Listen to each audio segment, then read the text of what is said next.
Wednesday, May 15, 2024. Focus.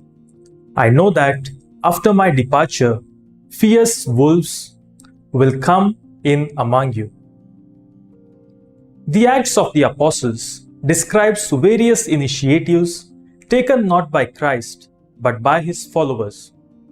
It is the closest we can get to the hearts and minds of the apostles, who were taught by Jesus himself. When in doubt, we can emulate their approach and attitude to the faith.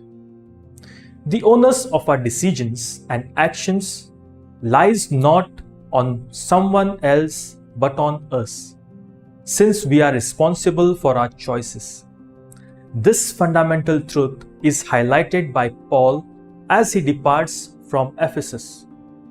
The wolf also represents me, I, and the flawed judgments I make. Jesus prayed to the Father for our lapses. I do not ask that you take them out of the world, but that you keep them from the evil one.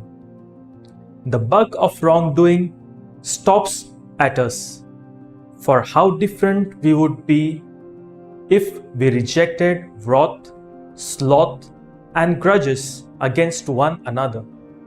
Indeed, we must rebuke the beast that dwell among the reeds.